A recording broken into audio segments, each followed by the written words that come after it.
Good morning and welcome back to Log Cabin Firewood.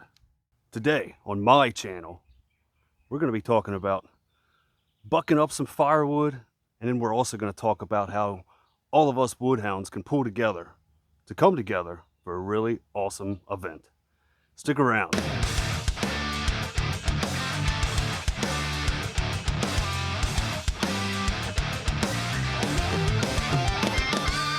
So we are almost completely bucked up to the delivery of logs that we got from Brad at Firewood at the Furnace and Blandford's Tree Service.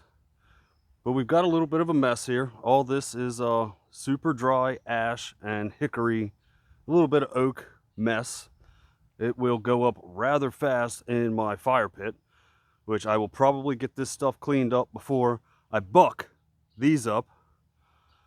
I've got a few more rounds over here to get through.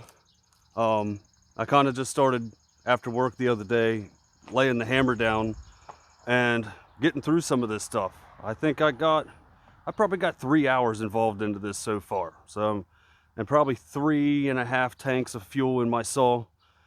Some of this ash has a good bit of punk around it, but the center is great heartwood. So one of the benefits of having the Easton-made Jaxus, yes, I did name my Easton-made Jaxus because I'm Jack and it's my Jaxus. But one of the benefits of having the Easton-made Axis is the single knife. And when you put a round up here, you could simply rotate that log around and you could bust off the punkiness that is on some of these rounds that we've got here.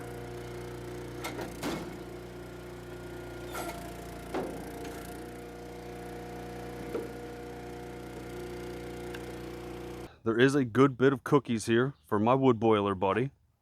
I messaged him and I told him I'm going to have a load for him coming up in a couple days. We kind of just got something worked out to where he takes my mess and, you know, we just kind of take care of each other. The cherry is not going. That's sitting there for smoker wood. It just kind of got mixed into the pile. We've got the trailer full. We spent a good bit of the day loading this up. It's been super hot here in Maryland. Today was 95 with a heat index of like 97 or 8. It was disgusting. We are going to get this trailer unloaded and then we'll come back and we'll talk about how us woodhounds can come together for a great cause. Well, we did get the trailers unloaded. I'll show you a little bit about that and talk about a problem I just ran into. We finished this stack here. We finished this full cord back here. But right here,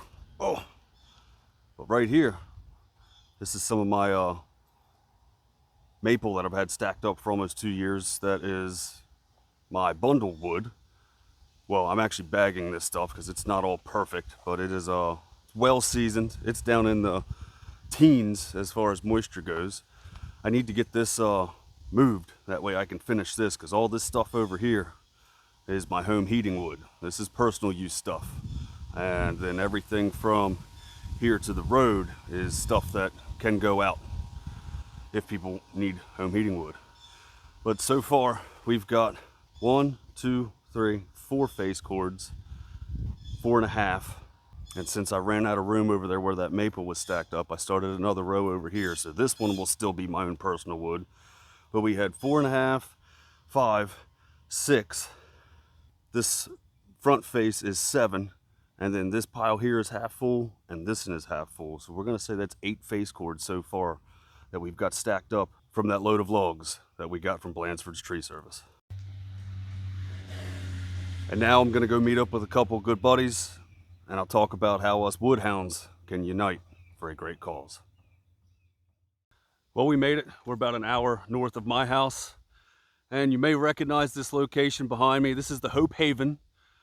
We were up here last year and we took care of a bunch of wood, but as you can see behind me, Hope is getting ready for us to show up again as the woodhounds unite to split firewood for Hope. So they did move the pile that we split last season. It was right here where you can kind of see the grass, you know, where the grass is missing, but they moved it over here so it's still seasoning. And you know, it's that's still a lot of what we split last year. I think it's all still here. This is what's left of what we didn't get through last year and what we're going to get through this year. On top of this stuff, all right, so I am here with Mr. Ken Anderson from York Firewood and Mr. Will Wolcott from Wolcott Family Works. Hey everyone. And these are the two gentlemen that are really organizing this event. Ken, what date are you planning on doing this event? September 13th, Friday the 13th. Friday the 13th. So you can't forget it. And tell me a little bit about H.O.P.E. What does H.O.P.E. do and what does H.O.P.E. stand for? H.O.P.E. stands for Help for Oncology Problems and Emotional Support. So it's really H.O.P.E.s, but they go by H.O.P.E. So right down here, you'll see a house that kind of what culminates everything into their fundraising to help with what they do. They provide a sanctuary for people and their families, or cancer patients, victims, or whatever, for them and their families, just to get away from the doctor's appointments, the medicine, prescription ordering, and all that kind of stuff. So they can come and just spend some time. They have walks through the woods and some nice nature events. They got a pool down there that people can sit and enjoy. It's really kind of a unique area that they purchased this area. And down in the garage area, you see down there, that's Barb. She's the executive director of, she's the founder of H.O.P.E. I know a lot of us in life have been touched with a horrible disease of cancer, so it is great to have a place like this to know that there is some support for people in need. No matter how tough you are, it's never easy hearing that word. I know I'm dealing with it right now with somebody really close to me, and they still don't want to be named because they're just a diehard Marine, and I love you. But you know, it's cool to have some help when you need it. I have a part-time job to work for a local company, and the owner of the company has been here with her family, and she came and spoke to our Lions Club meeting and basically said what it meant to her. She had tears in her eyes. She had everybody in tears about just what it means as a cancer patient to be able to come here and get away from it all and all that. So, but they do more than just house people here. Sure, yeah. They will help. Somebody needs to go out. They need a husband and wife just to get away for a weekend. They'll babysit kids. They'll bring them food. They'll help package lunches for the kids when the parents or the mother or father or whatever just doesn't have the energy to do that. Sure. So there's more than just this house that they do. They also have like college funds for some of the children that they can donate to college funds for children that have lost their mother or father, or you know, anybody related to them, which is a really cool aspect of H.O.P.E. as well.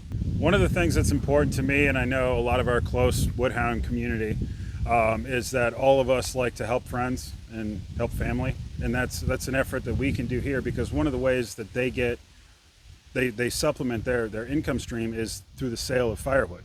Well, the three of us happen to know a lot of people in the community that like to split firewood and are also those good-natured, good people to assist. So as Jack's alluding to here, come out, help us get through all of this wood that's here, and I'm sure there'll probably be 4 or 5 or 50 more dump trailer loads brought in here before we leave. So, or before we get here. So I'm going to turn it over to Ken again. Yeah. Thanks. Yeah, just a personal, my wife is a survivor of cancer, breast cancer, and so it means a lot to us. We didn't partake of their particular services. Frankly, we didn't know about it. And if we had, I think we probably would have eased our minds. And I know the fog that exists of families that have cancer survivors or cancer patients. There's a great fog. This helps clear that fog around to know, all right, take a breath, take a deep breath. And this is that chance. H.O.P.E. gives you that deep breath to be able to say, hey, let's chill out and just think about what's going on. There is a ton of wood here that we can split just to help out a good cause. You know, H.O.P.E. is a non-profit, so they don't benefit really from a lot. You know, they have to supplement their income however they can to give the help that they can to others that are in need. And we're calling on you guys. I'm calling on all the Woodhounds in the surrounding areas, in the surrounding states. There are hotels in the area. There's plenty of wood here to do. You know, some of the things we're going to need are a lot of hands. There's going to be a lot of moving parts to this. If you have a splitter, it doesn't have to be a commercial splitter. If you've got a splitter and you want to come out, you can email me at logcabinfirewood83@gmail.com. You can email Mr. Ken Anderson at kenafp@gmail.com. And, you know, we can get you set up and let you know a little bit more about the event. Again, it is Friday the 13th of September. It's rain or shine. If it's raining, we'll throw some tents up over the equipment and we'll do what we can. Yeah, and there's going to be a lot more wood coming in between now and then. Like I said, we're about 3.5 months away from this event. I figured I would just start a little bit early. Ken's already made a video, but you know, I'm going to keep touching base on this and reminding everybody, if you are interested in helping us out and you know, just supporting the cause, you know, it's here and it'll be a good day. Back to some of the things we need. Splitters, obviously, dump trailers. You know, if you've got a small tractor or a skid steer or, you know, anything that could help out, I definitely think a couple more dump trailers this year would really benefit us. I know I'm going to be bringing my dump trailer. I'm pretty sure Will Wolcott's going to be bringing his, so there's going to be 2 there. But I know there's going to be a lot more splitters already because a few of our friends have purchased some commercial splitters in the past few months since we did this event last year. But again, it's a great cause, guys. It'd be really cool if you guys could come out. And if you can't make it, on the H.O.P.E website, there is a spot. If you wanted to make a donation to the nonprofit, you can. It's not necessary, but if you could find it in the kindness of your heart, the option is available for you. So again, we're here with Mr. Ken and Miss Barb, and Miss Barb is actually the person that runs this show. Can you tell me a little bit about what H.O.P.E is and, you know, why you started it? Well, H.O.P.E is a cancer support network that started 30 years ago, and it came out of the should-be list of my girlfriend. When my girlfriend was diagnosed with cancer, she said I was directionally challenged because I went running in when everybody else went running out. And I was able to do that because since I was 14, I had been taking care of cancer patients in my family. We have a form of cancer that goes through, and I lost my sister. Diane was 20, died at 28. David was 21, died at 22. Joanne was 38. Then my youngest brother, the only survivor, he was diagnosed at 23, and that was just before Jen was diagnosed. So I was able, as my family said, I was still in cancer mode. And so I just went marching in. I had a flip chart of who was going to do what and who was doing groceries, who was doing laundry, who was doing whatever needed done. And as Jen and I started traveling back and forth for chemo, she'd say to me, "What do other families do that don't have someone that's been through it like your family?" And so from there, it started as, you know, when I get better, there should be, and when I'm better, there's going to be. Unfortunately, my friend was not beating her cancer. And so I'm a woman of faith, and I went to church. I had to leave nursing school to come home to take care of my sister. So I didn't think I could do this. And so after a long, hard time of praying, I decided if it was meant to be, it would be. And my priest actually told me that if I did it for the right reasons, it would work. And so I started all the nonprofit information, and then my friend got really sick, and she called to tell me goodbye. And I went into her hospital room, and I threw all the paperwork on her bed, and I said, "This is your idea?" I said, "I'll be your hands, your feet, and your mouth, but you have to get out of this hospital bed and help me get it started." My girlfriend lived for 6 months after that, and the doctors were shocked because literally they were giving her a week. So what happened then is she had a cabin in Sullivan County, and when we would go up there to make decisions and stuff, and on our last trip we made up there, she looked at me and she said, "When I'm gone, bring the families here." And I said, "I can't, it's too far up. There's no roads." It was 10 miles of gravel. And she just looked at me and she said, then build something in York County. And so we stand today on the Haven. There's 18 acres of land, and we bought it in 2018. The place stands as a bed and breakfast for cancer patients. They can come for 4 days totally free and have a place to make memories. When COVID hit, we really were in trouble. All fundraisers had to stop except the wood. And my husband and 3 of my wonderful volunteers, they started cutting wood and selling all the wood to help pay the mortgage so we didn't lose this place. So the wood has continued to be our #1 fundraiser.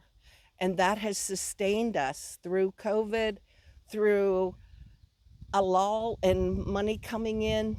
People are always looking for firewood in the wintertime, fire pit wood, and just it's a wonderful, wonderful fundraiser for us. Some of the services we do besides the Haven is we help pay medical bills. We help pay utility bills. We have a food pantry. Families can come and get $400 to $500 worth of food, including meats. And that money that they save by using the food pantry, that can go on to paying a bill. We do whatever they need us to do. As long as it's legal and I can find a volunteer, we do it.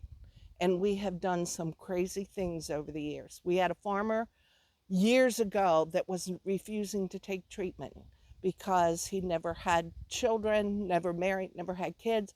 Who would take care of his farm? Believe it or not, I found people to step up and do that.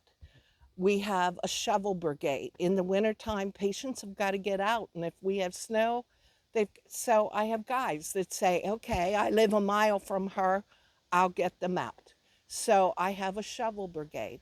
So the people are wonderful. The volunteers, like all the woodcutters that come, that's the main people of Hope. You're the ones that keep Hope going with the money that we bring in from this and the time, the energy, and just the giving back, the kindness is amazing.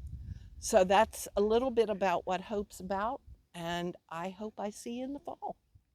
Miss Barb said it better than I ever could. And every hair on my body was standing up as she was telling her stories of some of the things that she does and the benefits of what Hope does for everybody, and how the firewood helps allow them to do the things that they can do for everybody. You know, one of the things I say all the time is take care of each other. And Hope definitely takes care of everybody. If you've got any questions, again, you can reach out to me, Log Cabin Firewood 83. I'll help you out however I can. Friday the 13th of September, there are some hotels in the area. If you want to donate and can't make it, there is a spot on Hope's website, which I will link down in the comments, where you could make a donation if you'd like. It's not necessary, you don't have to. I'm not asking for anything like that, but if you feel it in your heart, you can.